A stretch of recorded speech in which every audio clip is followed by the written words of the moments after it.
Okay, so welcome, and thank you all for joining us today. My name is Dean Lee, and I'm Professor of Physics here at the Facility for Rare Isotope Beams, or FRIB. And today's public talk is part of an initiative called the Advanced Studies Gateway. The goal of the Advanced Studies Gateway is to inspire people.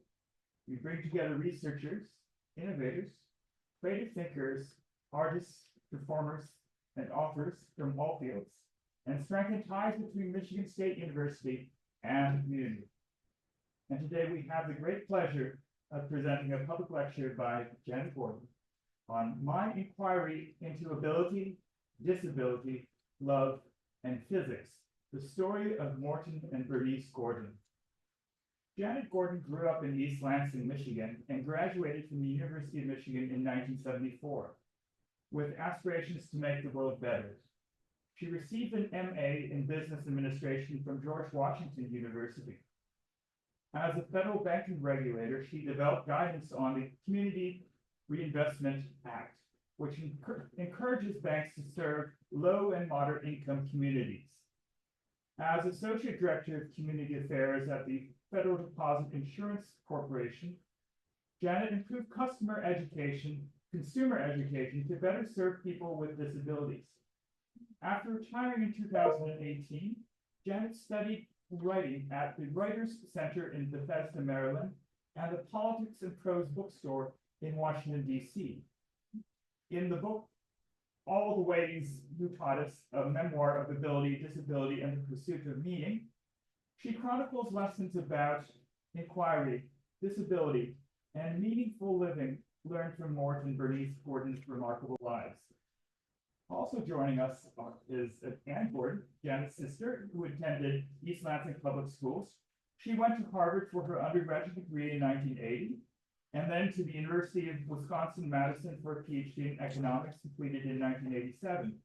Ann worked at Mathematical Policy, a public policy research firm, for almost 30 years. Her research focused on programs for low-income mothers and children, particularly the federal child nutrition programs. Ann retired in 2017 as a senior researcher and married a mathematician, David K. Watson, in 1988, and has one son, Simon Watson. Simon is on the autism spectrum and works semi-independently in a grocery store near his home in Connecticut. Simon completed an associate's degree in New Jersey and is doing well in the program that offers a wide range of support and opportunities. Mort Gordon, from 1924 to 2012, was born in Atlantic City, New Jersey, attended Rutgers University, graduated from the University of Chicago, and received a PhD in physics from Washington University in 1950. Mort was instrumental in the design of a new breed of cyclotrons. By the time he arrived at Michigan State University in his 30s, he was almost completely blind from retinitis pigmentosa. Nonetheless, in 1959, he was the second person hired to design the first particle accelerator at MSU Cyclotron Laboratory. Mort was the principal theoretical physicist guiding the mathematics and computer models essential to its development.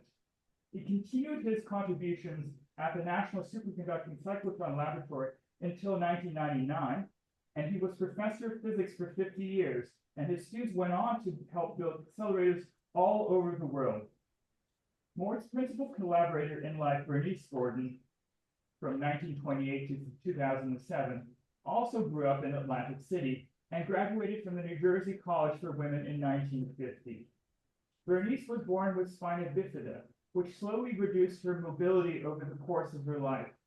In addition to a half-century of service as Mort's dedicated and unpaid reader, she was a political organizer and participant in the Lansing area Jewish community and lover of literature who influenced the reading of her family and members of her book clubs. Morton and Bernice Gordon raised two daughters and left legacies for the next generations. Now, before we get started, I would like to remind you to please remember to silence your phones, and in the event of an alarm or other emergency, you can exit the building through the doors you entered earlier. And after the public lecture, there will be a question and answer session, and there will also be the opportunity to purchase books and have them signed by our illustrious author, Janet Gordon. Now, at this time, it is my great pleasure to introduce Janet Gordon. No?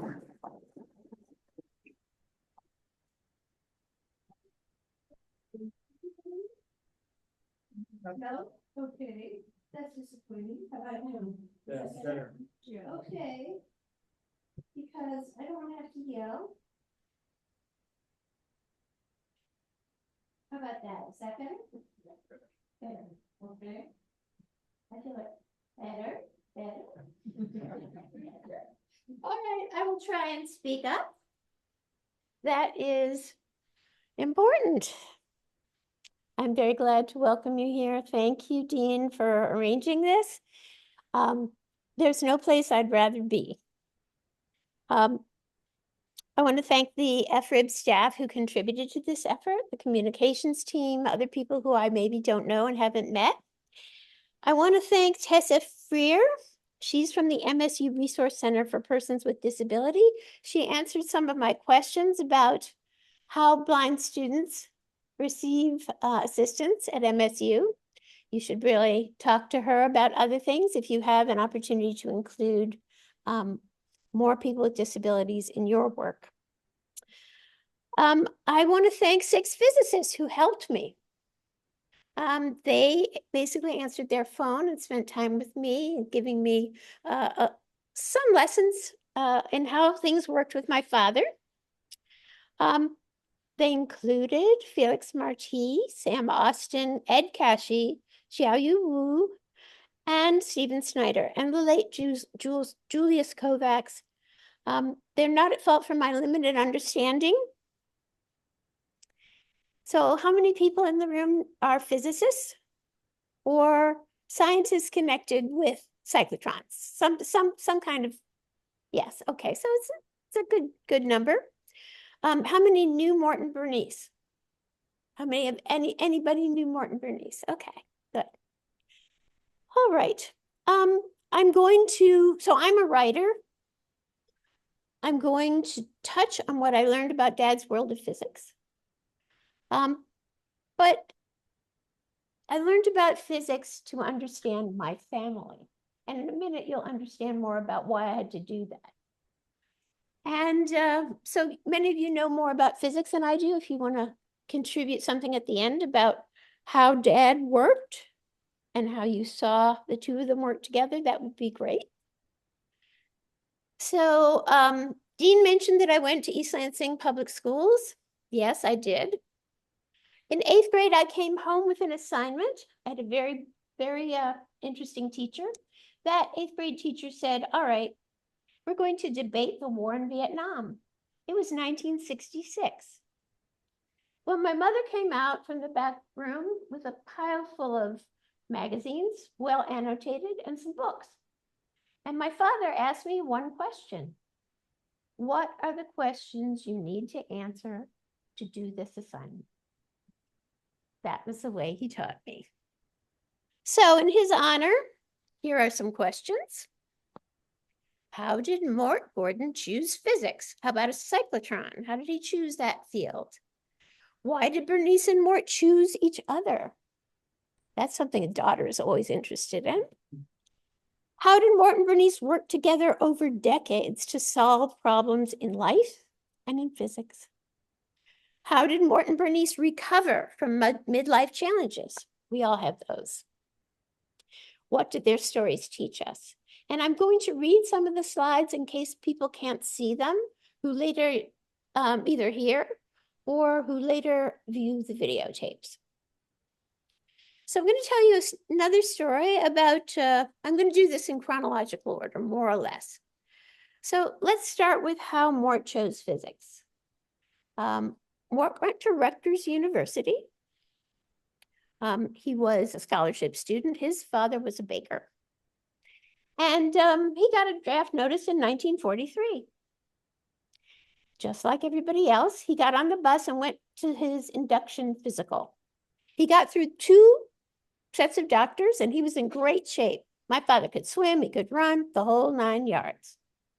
When he got to the eye doctor, the doctor looked at his eyes and said, you know, you can't serve at all. And he called over his buddies. He said, come on over here, guys. Here is a rare case of retinitis pigmentosa. So that's how my father learned about what he had. And the doctor said, go home. We can't use you. So when Mort gets back to the campus, what does he do?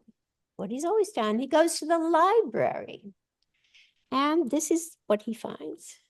He finds all about retinitis pigmentosa, which is a group of rare genetic diseases that break down the cells in the back of the eye, the retina, the tissue at the back of the eye that decodes the light signals and sends them to the brain.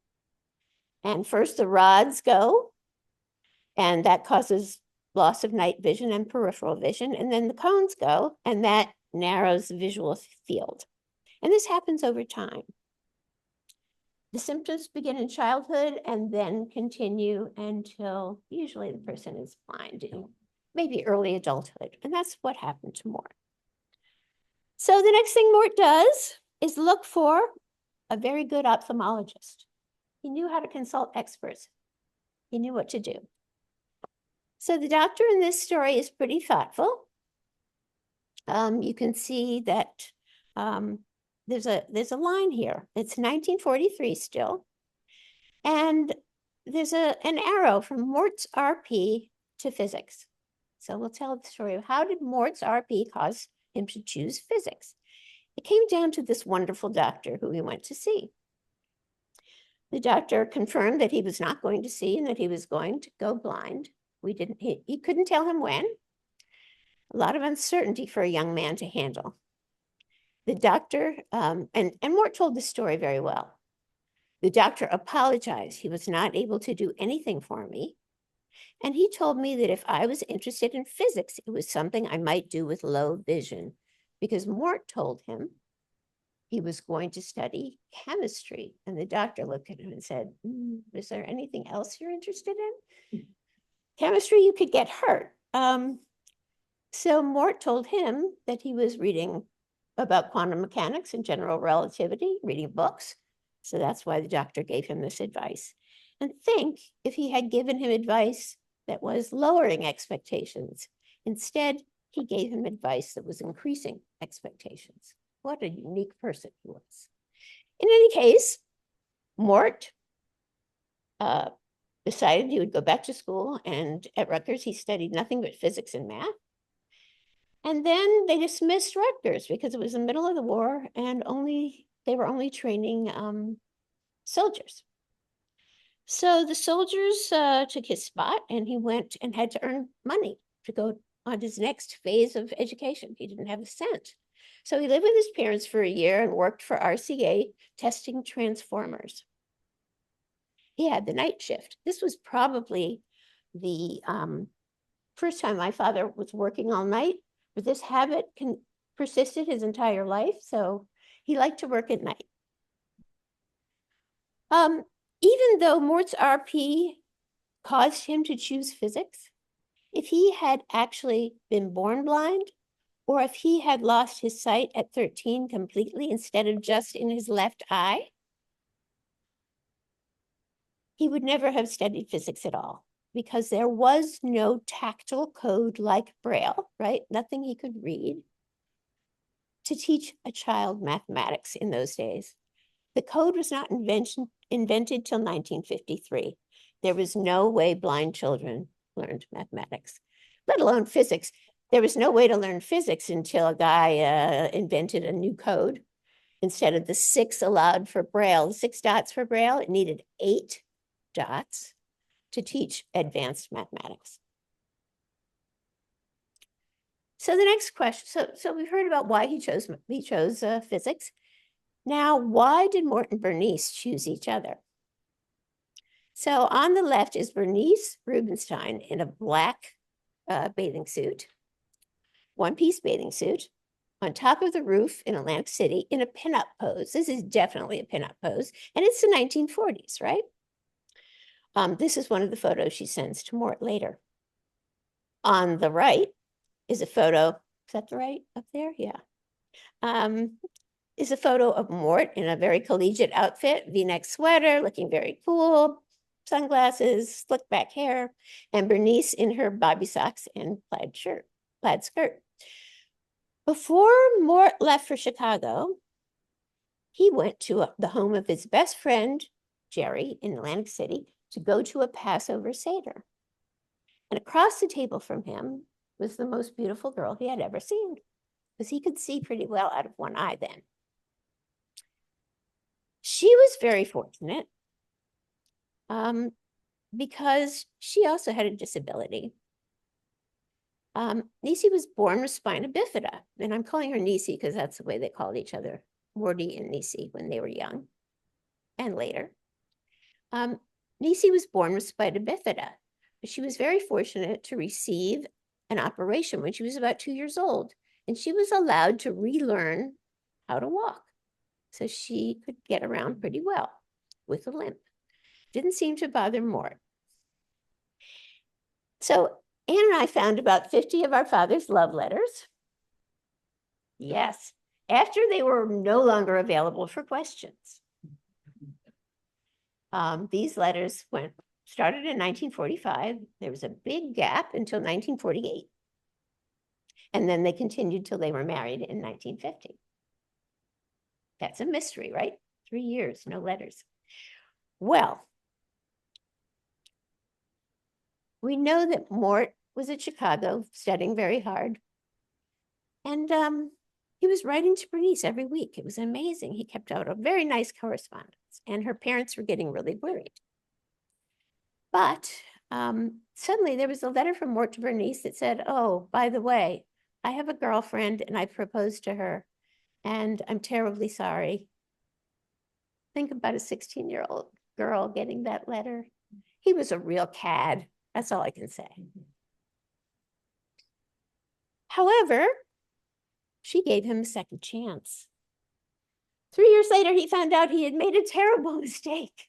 He didn't marry anybody in Chicago, and he wanted to get back to Bernice. So the letters restart, and I'm going to read from one written in November 1949, when he's already proposed to Bernice. Mort just turned 25, and he writes to his fiancée that his primary worry is financial security. Knowing what my capabilities are, I'm sure that everything would turn out fine, provided I kept even what little eyesight I have now. So the problem resolves itself into the unanswerable question of how long my sight will hold out. I expect to work hard, and everything depends on how much I can accomplish in the little time available. Anything is supposedly possible. I will have to find out. You, of course, have realized from the start that you're putting all your dough on a long shot, so to speak. I know you have all kinds of love and faith, and at times I get depressed about the possibility that I won't pay off for such a fine person as you. You can see he was a darn good writer at that point in his young life. So I'm going to read a little bit from the book, because I'm a better writer than a speaker. I'm going to take something to drink first. Yes. So Mort receives an offer from Argonne National Laboratory, very prestigious laboratory. And on May 13th, after his oral defense is complete and his doctorate is assured, he writes with more on the job situation. And this time he is buoyant. If I pass security, we'll be going to Chicago. I could start as early as July. They'll pay us $10 a day outside of salary until we get settled. Sounded like a fortune to Mort. In his final communication from St. Louis, Mort writes that Argonne requires a physical examination. And that it is scheduled for June 8th, 10 days before the wedding. He will travel to Atlantic City from there. Morty concludes by looking forward, just 26 days till we get legal. My mother's family history collection, the one I transported from their home in the plastic box with the love letters, includes an old file labeled only MMG. The files contain only one document, the letter from Argonne. The physician notes that he is writing to recapitulate information already shared during the visit the previous day, dated June 8th, 1950, the most important sentence confirms his conclusion that, as you see on the slide, I'm sorry that the laboratory medical department finds you physically not qualified for employment because of decreased vision.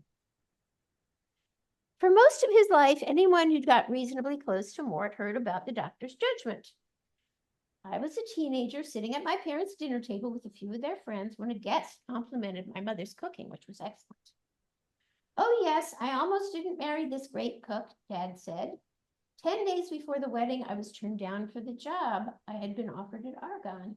The doctor who gave me a physical didn't believe that someone going blind could do physics for the laboratory. He wasn't even a physicist. I was sure that Bernice would give up on me, so I stayed in Chicago a few extra days, figuring out what to do. I didn't even know what had happened to him, Mom interjected, her exasperation still fresh. Morty arrived in time. How he must have felt like a fraud to have promised the Chicago dream to his new wife. But it was as if this disappointment fashioned my father, or at least the part of him that was impossibly resolute. One could say his recovery created our family. Nisi was undeterred. I suspect she demonstrated the steadiness that for me was always her essence. So this letter she kept forever. Well, things never stand still. Mort got a job at the University of Florida, a place he had really never heard of, never been to Gainesville, never heard of Gainesville. It was a tiny town with mostly dirt roads. But he enjoyed teaching physics there. And 7 years later, he took a sabbatical and went to Oak Ridge National Laboratory. And this is why he built cyclotrons for the rest of his life, or did the theory behind them. Most of you know what a cyclotron is. Its primary purpose, and this is up from the slide, is to explore the tiny dense nucleus and understand the origins and properties of matter. Particles are accelerated by electricity between the Ds. You can see this is a very basic visual of 2Ds with a spiraling beam inside and a magnet on top. They spiral out from the center and they form beams. They're shaped and controlled by magnetic fields created by the magnet, and then extracted to bombard a nucleus, and the transformations are studied by nuclear physicists. My father had a wonderful mentor at Oak Ridge named Ted Welton, who wanted Mort on the project that they were developing at Oak Ridge, new kind of cyclotron. And they were developing a proposal to the federal government to build that cyclotron. And Henry Blosser was directing that project. And so Mort and Ted worked on the project. And there you have it, a match made in heaven. But without the sabbatical, Mort would never have ended up at MSU. When Blosser accepted the position as head of the MSU cyclotron project in 1958, he came looking for Mort. And he had to convince the department chairman, the dean, the president of the university, that he should hire a blind man. Well, this was no easy matter, and you can see that this is a newspaper article, and the headline says, MSU hires man who is losing sight. This was in the State Journal, February 1959. The board appointment, they say, Dr. Gordon has failed. This is quoting from the board appointment letter, okay? Dr. Gordon has failing eyesight. His continued tenure will be dependent on his ability to carry out his assigned duties.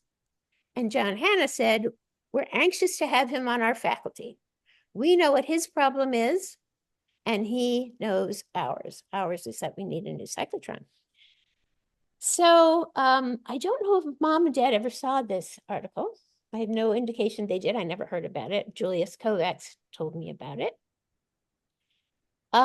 My father left a tenured faculty job at Florida to come to MSU without any guarantees.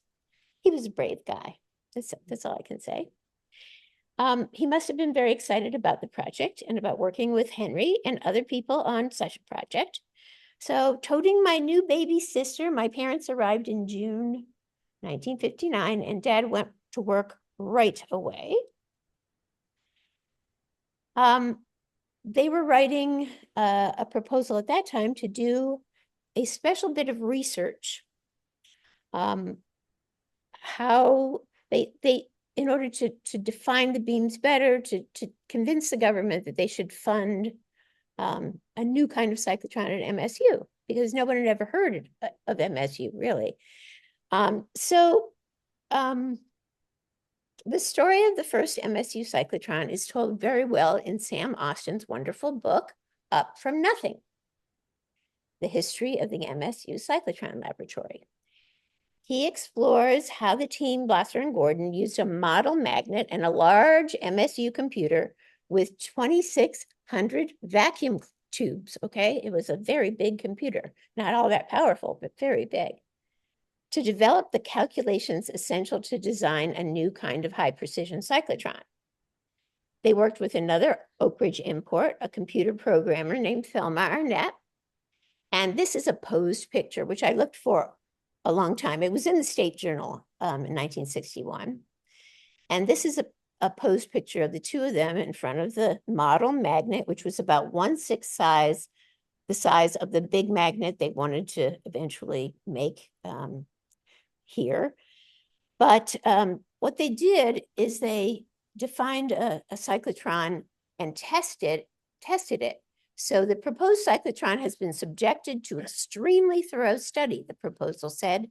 The design using a novel resonant extraction system has been formulated to maximize beam precision. Okay. So Mort received tenure in September 1961, and the proposal to build a cyclotron here at MSU was approved in October 1961. Now, this is the core team for the design of the first MSU cyclotron, and I wanted to understand a little bit better what my father actually contributed to the team. And I reached Ed Cashy, who was an experimentalist who arrived in 1964, and he was a good friend of Dad's. And he said, your dad was deciding what the calculations had to be and how to extract those beams. He was making sure that those long involved numerical calculations were correct. I think Mort could see mathematics inside his head. Well, Cashy didn't seem to think that it mattered that Mort couldn't see. But I find it sort of ironic that he's interpreting things that are absolutely invisible to everyone, right? And using math to define them and allow people to see them. I found an interview with Henry Blasser about the origins of the cyclotron, and he said that Gordon, and this is on the slide, guided the mathematics of the process. Now, the core team is standing in front of the magnet, I think in 1964 or so, in this picture. And it's Mort Gordon, Henry Blasser, Bill Johnson, and Martin Reiser. 4 men in white shirts with long ties. Interesting. Okay, the Blasser-Gordon design resulted in a very important machine that worked from 1965 to 1979 and enabled hundreds and hundreds of physicists to see what couldn't be seen, right? So meanwhile, back at the ranch, and I mean the ranch house that my parents built in 1960 and lived in for 40 years. So here's a picture of Morton, Bernice in their kitchen. The slide says Dad is wearing his work clothes, which were always a sport coat and slacks. But here the bow tie is missing. So most people who knew Mort had seen his bow tie and later a fancy ascot because more comfortable. And this is Mom in her apron, also very typical. My father taught me how to ride a bike. I was steering and pedaling, sort of, and he was running behind me, holding onto the seat. I'm sure some of you have taught children to ride bikes. Well, it worked fine. And he had obviously once learned to ride a bike. He taught me how to swim, and he taught me how to ice skate. Right there on the Michigan hockey rink. My childhood also included watching my parents work for many, many, many hours at home. So Well, it may have seemed like magic what my father did, you know, not being able to see, but it was something that really came from my mother. The hours and hours of my mother's reading to machines over the years were background noise for me and Anne growing up. When I came home from school, Mom would always be there, but often busy with this work. I would entertain myself or play with the neighborhood kids. Mom enunciated every syllable clearly. I could hear her from every room in the house. Dad had hearing in only one ear, the result of childhood ear infections. A strong voice helped him get every word. Somebody answer. So every night we picked Dad up from the lab and we drove home. We had dinner with Walter Cronkite, right? Did you all do that? He was on the radio. I think it was KAR or something. And 15 minutes and nobody could talk. Dad then took a short nap after dinner, and the rest of the evening was taken up by reading the newspapers and all of the mail, including mail from the lab. I knew all the dirt from the lab as a small child. And then Mom would keep reading and recording well after we were no longer listening. My father headed downstairs to his basement office almost every night to return to work, and often stayed in his lair until Mom was in bed, way past. I passed my father's office, going downstairs to watch the television. For a time, Dad listened to the tapes of his textbooks, and he bent over his yellow pad to write with a black greased pencil. It looks like a crayon almost, a very sharp crayon. Later, he had two machines on the desk. Out of one large box, my mother's voice came, as if from far away. With one hand, he started and stopped that tape to moderate her progress. With the other hand, Dad held a palm-sized microphone connected to a long cable to another machine. He pushed the button on that microphone to record a string of numbers and letters in short spurts. After a few bursts of thought, he rewound the tape to listen to what he had recorded, and then he recommenced his work. Dad also stopped once in a while to smoke a cigarette. He consumed about 2 packs while working. I gathered that my father's work was some sort of advanced mathematics, beyond my ability to fathom. My mother's job was to read it. They both worked most evenings.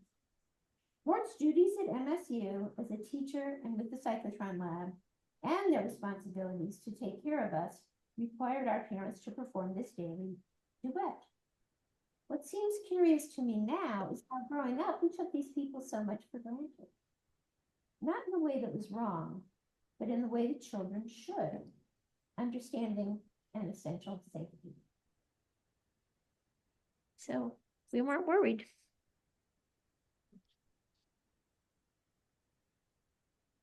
Professor Gordon's blackboard. So this is a picture of what my father had to do to teach. He taught 3 classes a week, probably between 15 and 30 graduate students. And Mort would be there a bit early and ask a student to hang strings weighted by washers to divide the board in 4 equal parts, like the slide shows. Mort moved from one quadrant to the next and usually avoided overwriting his handwriting because he couldn't see what he was writing. There were long equations, but his handwriting did deteriorate over the years. So Felix Marti, who was head of R&D here at the cyclotron for many years, took a class from Mort, and he had trouble with Mort's handwritings, and he said, I was very worried in the beginning because my English wasn't perfect. He was from Uruguay, but I got the hang of his accent, New Jersey, and he was also saying aloud everything he was writing on the board, so I realized that if I just listened carefully, I would be okay. Well, he was okay. Mort was teaching orally, as if his students were blind. It would have been the right way to teach blind students. And this was completely natural for him. So, you're going to get a little bit of a experience of how Mort taught. This is a slide that says how Morton and Bernice work together. This is Mort recorded, and the recorder and tape pictured on the right is from about 1980. So before that, they were bigger, right? They got smaller and smaller and smaller and smaller. This one was only about the size of his hand. This is Mort preparing his Jackson classical electrodynamics lecture. The physicists in here know what that is. And I'm going to play a minute or so of it. Notes for lecture number 14. Friday, force length 30. Brilliant. On to chapter 14. Radiation from moving charged particle. Brilliant. First, classical versus quantum calculation. Brilliant. Classical result okay if number 1,000. Number of photons much greater than 1. Pair Maxwell equations okay. Thesis. And pair 2 thesis. The early wavelength of particle negligible compared to dimensions. Classical trajectory okay. Thesis B. First, review material from last time. Chapter 6 thesis. On the Green's function. The Lorentz gauge arrow box dot the kappa underline equals 0. Period. Arrow box squared the kappa underline equals. There you have it. So he said pair and thesis. Well, actually, you're looking at me this way. Pair and thesis. He said brack, bra, and ket, bracket.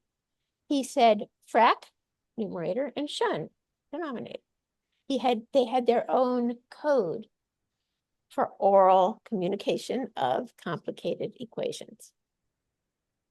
Very ingenious people. And my mother understood none of it and read it for hours and hours a day. So amazing. And for 40 years. Okay. So I don't want to give the impression that my mom and dad had smooth sailing in their lives. They didn't. This is a picture of a starry sky, but it's mostly black, right? So I'm going to talk for a minute about the history of suicide in my family. Please seek help if you or someone you know expresses hopelessness or an intent for self-harm. In his 50s, after Anne and I were no longer at home, Dad, with Mom's help, researched his mother's suicide when he was 5 years old. He fell into serious depression. He didn't eat or sleep much. And one night he took all of his sleeping pills. He woke up in the hospital. So I was very worried about my parents who had always solved every problem in front of them, right? Well, not every problem. And this worry and sadness seeped into my life. And I benefited from therapy as well. Dad recovered after several years. And one of the ways he moved forward was with physics. So somewhere in the middle of my project, I realized I needed to read my father's papers. I wouldn't understand a thing about the physics, not one thing. But I thought I would understand something about how my mom and dad worked together, or what his objectives were, or why he wrote so many papers, because it was a very big pain for him to write papers. So I researched papers and I found, it's laborious. People kept sending me information and I said, there must be an easier way. Google Scholar was an easier way. And I hit the button and there were 90 papers. These papers are from the middle of his life. And he decided, and also the papers were in the MSU annual reports for the cyclotron lab. And they used to list them off years. So Mort decided to create his own project. This slide says Mort moves forward, which he did, but he also moved backward. He explained that he was going to develop a project on cyclotron orbit theory. As a separate project, we have undertaken the preparation of reports presenting a fairly complete discussion of the theoretical basis for some of our orbit computation programs. And he undertook this project, and the papers, I have a picture here of the papers, some of them. that were part of that project. He was very intentional about this. And these two papers were the most cited of any in his collection of papers.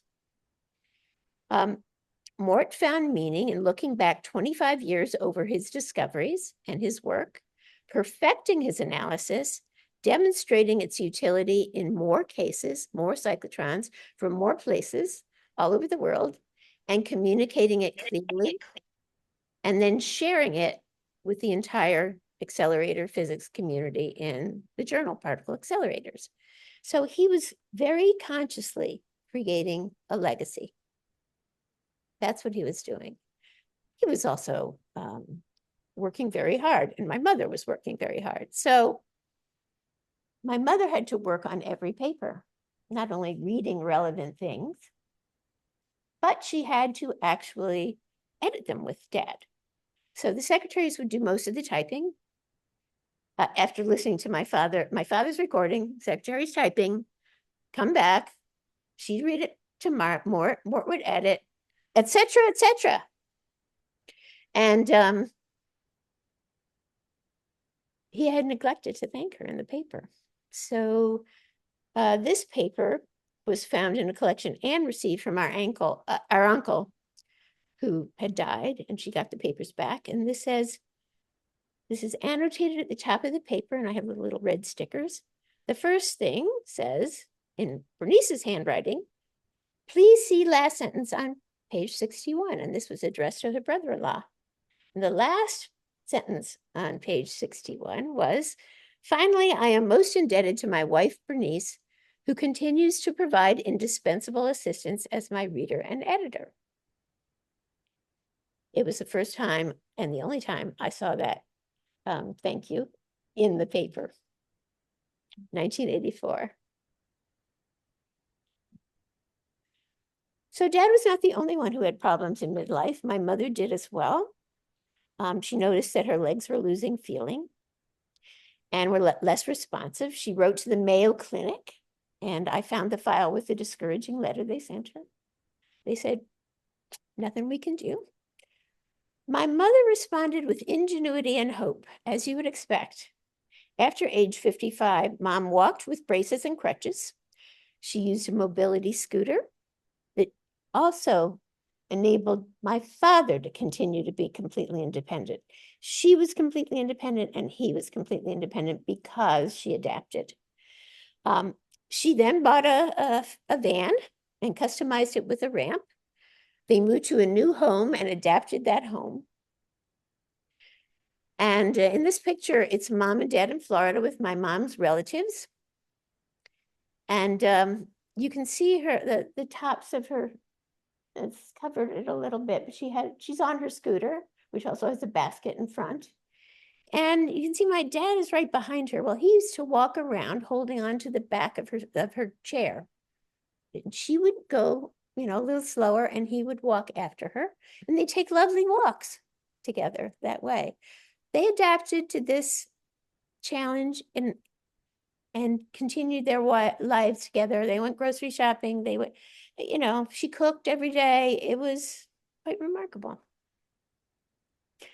So Mort taught classes until 1993, when he was almost 70. And then he had a quarter-time appointment at the lab. He continued to work on all the cyclotrons, and he advised PhD students like Xiaoyu Wu, right? And he, continued to work with Bernice. So he worked at the lab till 1999. And he also worked with the four people on the right. You can see it's Henry Blosser, Mark Gordon, Felix Marti, and Dave Johnson, who was a computer program, who worked very closely with Dad. Because all of the fancy math that my father did required computers, and that was his special contribution, that he worked very closely with the programmer to make it all happen. The mathematics is well beyond me, but the legacy of Oak Ridge and my father's work at MSU is a lot of computer programming. I want to say one thing to you, especially people here who connected to the lab. Mort, given his areas of interest and capabilities, was so fortunate to have landed at MSU. Because here there was continuous innovation in his field of accelerator physics. So unique, not just the first one, but the second one, the third one, and then the coupled facility. It was one new thing after another. And my father was fully utilized in some ways. So our family strongly benefited from the dynamism of this laboratory, which clearly continues today. Thank you.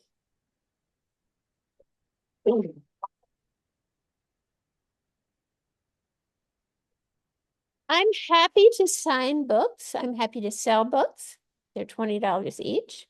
And now we can have questions and comments. I'm very interested in hearing anything you have to say about my father and mother. Thank you, Janet, for a beautiful story. So I'm sure there are maybe memories or questions, comments, or stories people want to share. So go ahead and I'll give you a microphone.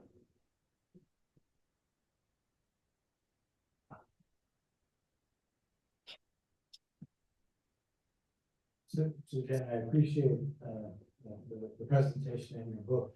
And I wanted to ask about this remarkable doctor that your father talked to when he was young that recommended maybe he should consider a career in physics. Is there any family lore about who this person was, any connection with this person? Where was it? Was it in New Jersey or? So this was a doctor. I have a name, I'm not 100% sure, but Dr. Adler.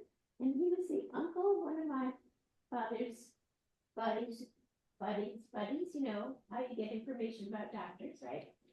And I think it was just the time and the empathy the doctor gave to his patient. But he could see this young man had potential, right? As soon as my father told him that he was reading general relativity and quantum mechanics. So it was really a blessing that he didn't discourage him in any way, except not to do chemistry. that he did discourage him. But it's pretty unique. You know, it wasn't corporate medicine at that point. The doctor worked at a very famous eye clinic in Philadelphia. Are there other comments? Questions? Yeah, so I'm Gabe Blosser. So Henry Blosser is my dad. And so this is going to be a very interesting story for me. I'm definitely going on. But I recognize that sweater. And picture. And you know, our lives, you know, you were growing up in East Lansing at the same time I was growing up in East Lansing. So there was a lot of commonality there. And the cyclotrons in the family. It's like, and we took the boxes that the K50 magnet was shipped to here, and we ended up in our backyard, and we stacked them 3 stories high, and we had, you know, the whole neighborhood had battles in those boxes, and we had a tunnel where you used to go underground and get up into the box, and probably lucky to get in it. So I grew up with cyclotrons, and I'm in physics.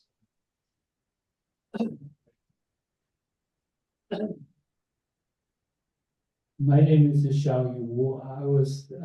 I'm the person Janet mentioned in the book. I was a Morton PhD student from 1985 to 1991. So I worked closely with Professor Gordon for that 5 years. And we actually worked together and developed the cyclotron design. This type of the cyclotron actually right now is being commercially produced by 2 companies. One is IBA, the other one is Navion. It's widely used in proton cancer therapy. So the impact Mort made in the cyclotron community is huge. One of the papers Janet mentioned in there, there's a Mort formula over there. Even right now, everybody in the cyclotron community is continue using that one, calculated the orbit One important thing about a cyclotron design, you have to maintain a very stable orbit in a very strong magnetic field. Slightly oscillation, the particle will be disappear. So Morton formula and unique ways he developed this formula.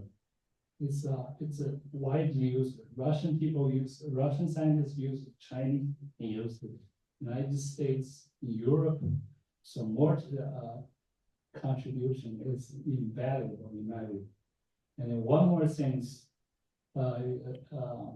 I could mention is during that time, I was the beneficiary area from Bernice's notes. Actually, every week, Monday, I usually, as a graduate student, I will receive a set of notes coming from Dr. Gordon's dictation and Bernice's handwriting. So I still have some of those notes in my collection.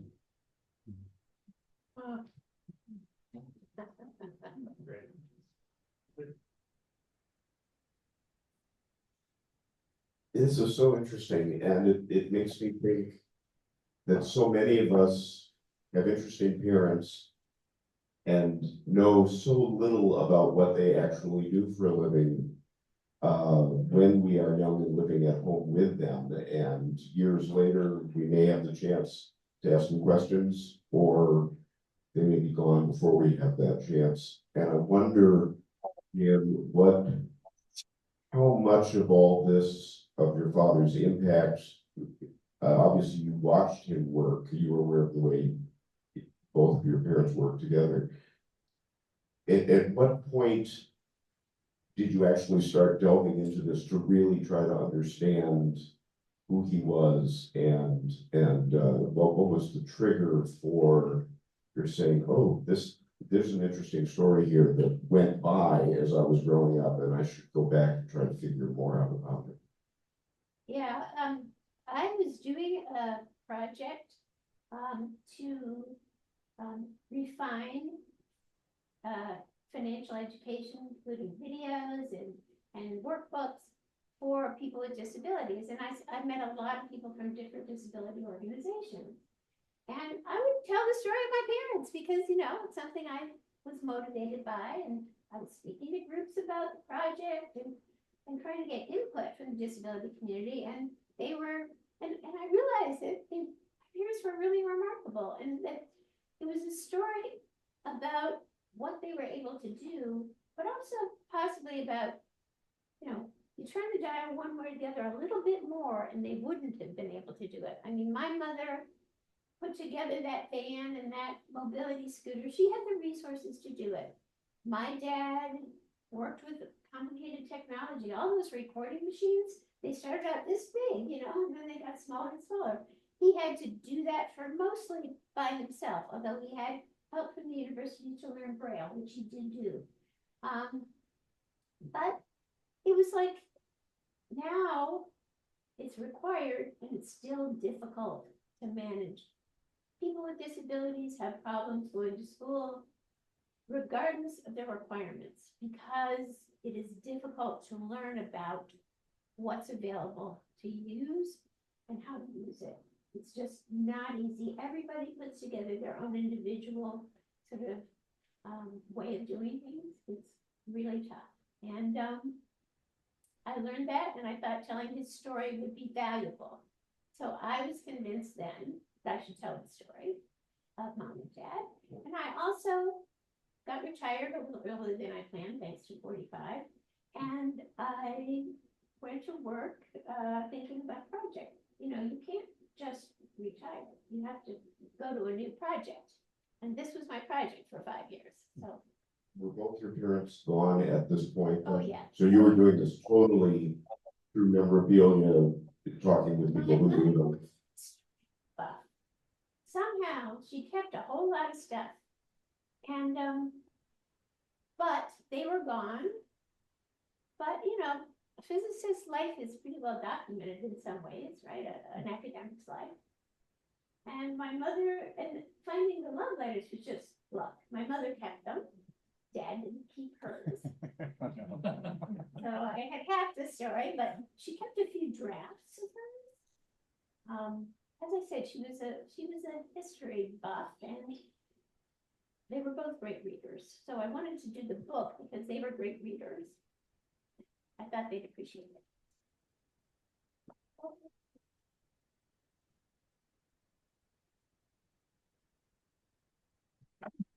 So my name is Walter Benson. Mort was number 2, and I was number 7.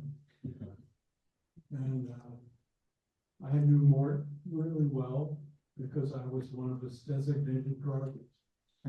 We had 2 designated. In those days, the cyclotron was a good 1 mile hike to where you had to teach class. And so the lab had a truck, I imagine we still do, right? And it had a driver named Mike Ellison. Anybody remember? Yeah. He was even more talkative than Mort. If you're, it's amazing. Anyway, he drove Mort back and forth and for class and back. And I drove Mort home because it was right on my way to my house. And I never could stop Mort from telling me where to turn. And I remember he said, "This is Ann Street, next is Linden. Turn right, it's the only house without He was practicing too, though. I mean, he was practicing. And I kept saying, I know more. And one time I forgot, I took him home and realized I forgot to drop him. Anyway, I have two things I wanted to say. One isn't so funny, but maybe it does show something. At those days, there were so few of us, so we all had to go to every seminar. So I went to a lot of theoretical seminars. I didn't understand anything, just to be a person there. And Morton has really good questions. He could listen, and he would listen to the whole time. And one time, he got into an argument. I think it was a Swiss guy who was lecturing on the same field, and Mort corrected him. And the guy turned up and said, "It's right on the board. Are you blind?" He didn't realize that he was blind. And the other thing that happened to me, we used to have to write, we still have to write these proposals. And I was, when I came 27, and the other people were 28, 29. We'd never done this before. And Mort helped us by listening. And we would write this, what you now know as we wrote this in the field garbage, right? Which you never did, but you claimed you would do so. And he would listen, and then he would do the most amazing things. That he would say, "You know, on page 55, you said this already. We were on page already 120. I don't know. I mean, it's supposed to be that your brain is enhanced for hearing and listening. When you go blind, it's the scientific fact. But that was beyond anything I could do. So I had a tremendous fondness for Morton and Bernice both. And when both of my parents went blind, I tried to tell them you could still live a life. My mother did something for them. My father never accepted it. No one called home. Hi, how are you doing? You know, I'm blind, he would say. He never said. Oh, that's too bad. Really, and it's extremely wonderful story. And thank you. Thank you. Thank you. Yeah, my father did quite a bit of masking when he was young. He could fake people out that he wasn't blind. And he did it on purpose, but eventually he became more accepting. He also became more blind, and he wore his sunglasses, and very late he started using a cane. So, you know, it was much more obvious, but it took him a while to accept it, I think. Are there any other comments? You talk about how they found their own way when they to work out their lives with their disability. Did they seek out help from other organizations? The first question. And second question, as you've now written this book and you're speaking, are you using this as a story to inform, encourage organizations who work with people with disabilities. Yes, I think so. I have on the slide, support the MSU Resource Center for Persons with Disabilities. They have endowments, they have ways of supporting students. They need volunteers. I would like to do more. And, you know, after writing, I have to think about, this is not my area of expertise.